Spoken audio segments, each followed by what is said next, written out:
बिस्मिल्लाहिर्रहमानिर्रहीम। अस्सलाम वालेकुम स्टूडेंट्स। सो स्टार्ट करते हैं अपना इस वीक का फर्स्ट लेक्चर जो कि बिज़नेस लॉ से रिलेटेड है। इसके अंदर हमें टाइप्स ऑफ अ कॉन्ट्रैक्ट बताए गए हुए हैं और चैप्टर का नाम भी टाइप्स ऑफ अ कॉन्ट्रैक्ट है। तो हमें देखना है कि different types of a contracts क्या होते हैं। फर्स्ट स्लाइड के अंदर डिफरेंट तरीके से बताया गया है कि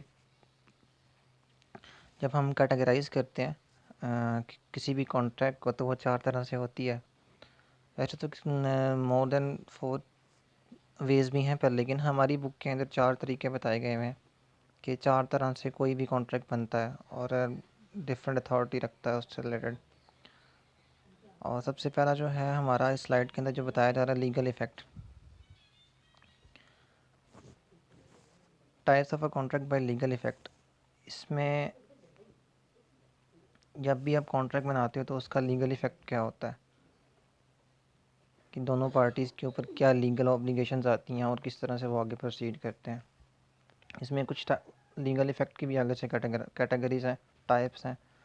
सो अभी हम पहले टॉपिक को देख रहे हैं कि जब भी कॉन्ट्रैक्ट बनता है तो लीगल वे से उसकी क्या टाइप्स होती हैं। सबसे पहला तो होता है वैलिड कॉन्ट्रैक्ट। वैलिड कॉन्ट्रैक्ट हम पढ़ चुके हैं पहले, कब वो वैलिड बनता है। इसमें सबसे जो टॉप पे लिखी हुई है वो ये लिखी हुई है, fundamental of valid contract must be there, if any missing then it is not a valid contract. जो हमने 10 फंडामेंटल्स पढ़े थे कोई भी कॉन्ट्रैक्ट बनाने के लिए, वो 10 पहले चैप्टर या सेकंड चैप्टर के अंदर जो हमने कॉन्ट्रैक्ट पढ़ा था, सॉरी सेकंड चैप्टर में था कि 10 फंडामेंटल्स हैं और वो 10 के 10 फंडामेंटल्स किसी भी कॉन्ट्रैक्ट में होने चाहिए। अगर उसमें से एक भी मिसिंग है, यहाँ बताया जा रहा है, अगर उसमें से एक भी मिसिंग है तो वो वैलिड कॉन्ट्रैक्ट नहीं होता। वो 10 के 10 पूरे होंगे तो आपका वैलिड कॉन्ट्रैक्ट बनेगा। सेकंड क्या है, it is an agreement which is enforceable by law.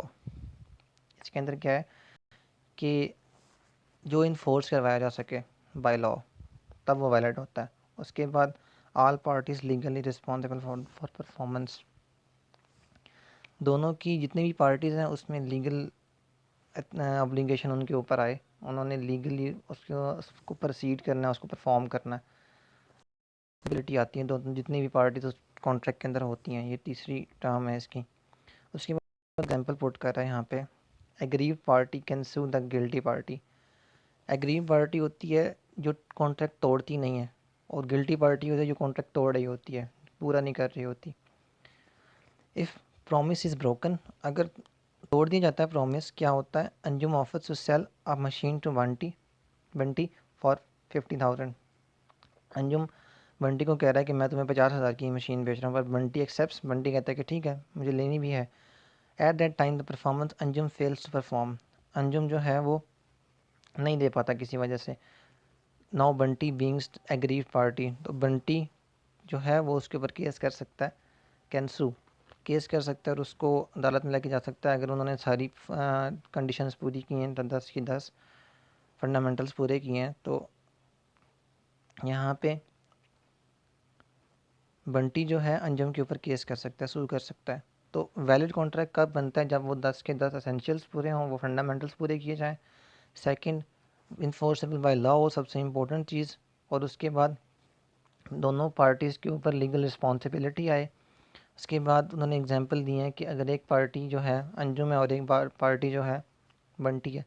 Anjum Bunty को कहता है कि मैं आपको ये 50,000 की मशीन बेचूंगा, पर लेकिन वो क्या करता है, वो नहीं दे पाता और वो उस साइड से एक्सेप्ट हो जाती है। तो एग्रीड पार्टी कौन सी होती है, जो कि कॉन्ट्रैक्ट तोड़ती नहीं है। सो यहाँ पे बंटी जो है वो एग्रीड पार्टी है जो कि केस कर सकती है अगर वो सारे एसेंशियल्स पूरे हुए हैं वैलिड कॉन्ट्रैक्ट के अंदर। किसके ऊपर, अंजुम के ऊपर, कि उसने मुझे ये चीज़ नहीं बेची कॉन्ट्रैक्ट करने के बाद भी। सो आगे है valid wide agreement. Wide agreement का मतलब क्या होता है, इसमें सेकंड टाइप है स्लाइड के अंदर।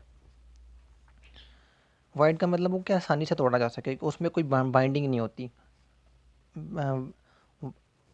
Wide means not binding by law. Law उसको, लॉ पे आप जाते हो, सू करते हो, पर वो दूसरी तरफ से पार्टी आसानी से उसको तोड़ देती है कि इस रीज़न की वजह से मैं नहीं कर पाई। तो इसमें इतनी बड़ी बाउंडिंग नहीं होती है, आसानी से टूट जाता है ये कॉन्ट्रैक्ट। मतलब कच्चा होता है, किसी ना किसी कोई ना कोई एसेंशियल काम होता है जिसकी वजह से ये टूट जाता है।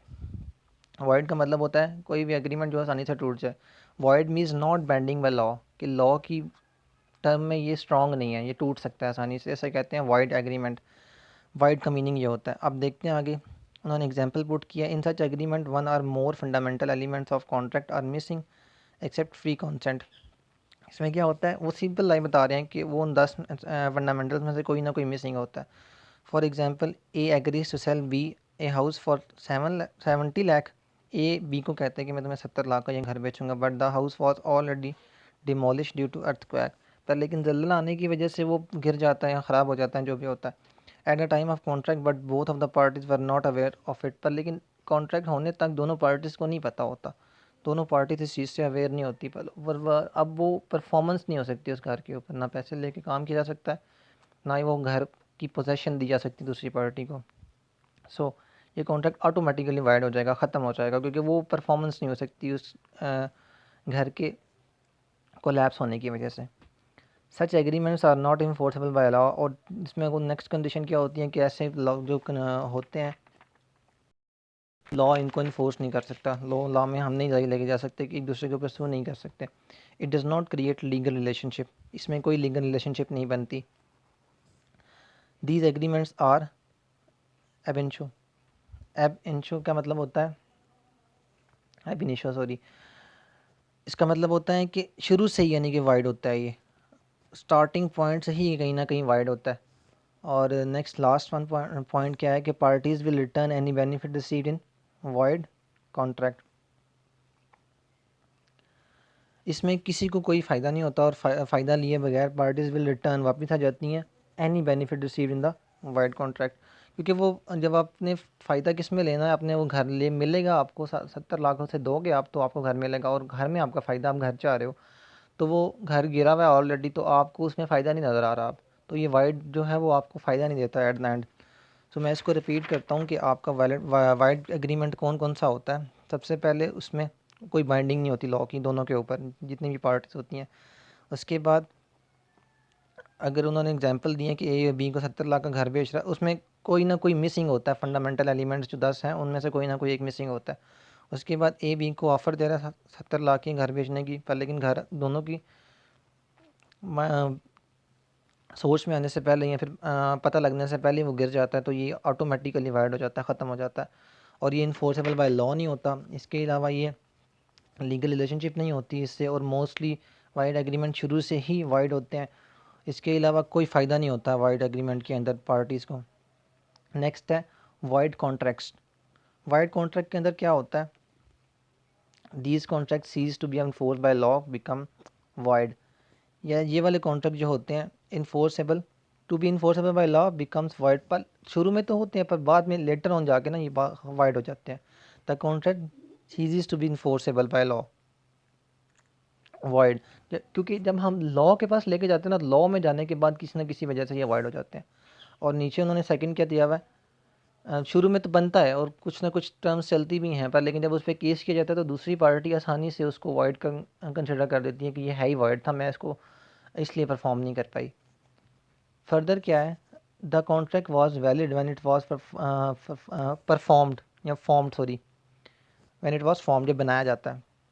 The contract was valid when it was form, जब ये बना था तो वैलिड था, but it becomes void later. पर लेकिन ये बाद में जो क्या हो गया, वाइड हो गया।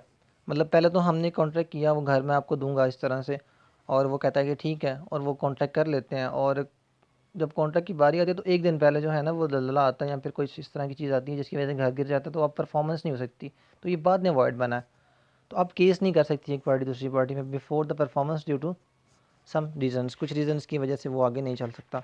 तो मैं आपको रिपीट कर रहा हूँ ये दोनों इस वीडियो के अंदर, ताकि वीडियो लंबी ना हो। इसमें हमने जो है शुरू से क्या पढ़ना है कि 4 डिवीजन्स पढ़नी है कॉन्ट्रैक्ट की टाइप्स की। अभी हम लीगल इफेक्ट के ऊपर हैं। लीगल इफेक्ट में सबसे पहले हम पढ़ रहे हैं वैलिड कॉन्ट्रैक्ट। वैलिड कॉन्ट्रैक्ट में क्या होता है कि फंडामेंटल सारे पूरे होने चाहिए, उसके बाद इन्फोर्सेबल बाय लॉ होना चाहिए, जितनी भी पार्टीज़ हैं उनकी लीगल रिस्पॉन्सिबिलिटी होनी चाहिए उसके ऊपर, और ए अगर बी को कोई ऑफ़र दे रहा है तो उसके बाद एक एग्रीड पार्टी होती है और एक गिल्टी पार्टी होती है। एग्रीड पार्टी कौन सी होती है, जो जो केस करती है, और गिल्टी पार्टी कौन सी होती है, जिसने कॉन्ट्रैक्ट तोड़ा होता है। तो एग्रीड पार्टी गिल्टी का पार्टी पे तब केस कर सकती है वैलिड कॉन्ट्रैक्ट के अंदर, जब वो सारे एसेंशियल्स पूरे होते हैं। उसके बाद है आपका second wide agreement. Wide agreement के अंदर क्या होता है कि शुरू से ही बाइंडिंग नहीं होती लॉ की इसके ऊपर, कि दोनों बाउंड नहीं होते। उसके बाद क्या होता है, कोई ना कोई एसेंशियल इसके अंदर मिसिंग होता है। ना एग्जाम्पल दी हुई है इसके अंदर, कोई ना कोई आपका फंडामेंटल इसके अंदर काम होता है, जिसकी वजह से वाइड होता है, आसानी से वाइड हो जाता है। ये इन्फोर्सेबल बाय लॉ नहीं होते। उसके बाद इसमें कोई लीगल रिलेशन नहीं बनती। उसके बाद दीज एग्रीमेंट्स ये शुरू से ही जो है कहीं ना कहीं वाइड होते हैं, और इसमें पार्टीज़ को बेनिफिट नहीं होता। आगे इसके बाद जो आपको सेकंड टाइप है वाइड कॉन्ट्रैक्ट्स। वाइड बेसिकली तीसरी टाइप है, जो कि यहाँ पे 2 लिखी हुई है, बुक में भी आपकी ये गलत लिखा हुआ है तो आप इसको 3 कर लीजिएगा। वाइड कॉन्ट्रैक्ट्स क्या होते हैं, जो कि इन्फोर्सेबल बाय लॉ नहीं होते, या तो शुरू से ही नहीं होते या फिर बाद में जाके नहीं होते। नॉर्मली बाद में जाके ये नहीं होते, शुरू में कॉन्ट्रैक्ट हो जाता है, बाद में परफॉर्मेंस नहीं हो पाती। तो सेकंड पॉइंट उन्होंने लिखा हुआ है कि शुरू में तो वैलिड होता है, कॉन्ट्रैक्ट बन जाता है पर, लेकिन कुछ सिचुएशंस की वजह से बाद में जाके ये क्या हो जाता है, ये इनवैलिड हो जाता है या फिर ये वाइड हो जाता है, आसानी से टूट जाता है। सो इस वीडियो में हम सिर्फ यही देखेंगे कि पहले टाइप्स में क्या कौन कौन सी चीज़ें आती हैं। आगे आगे हम फर्दर नेक्स्ट वीडियो के अंदर देखते हैं। ओके स्टूडेंट्स, अल्लाह हाफ़िज़।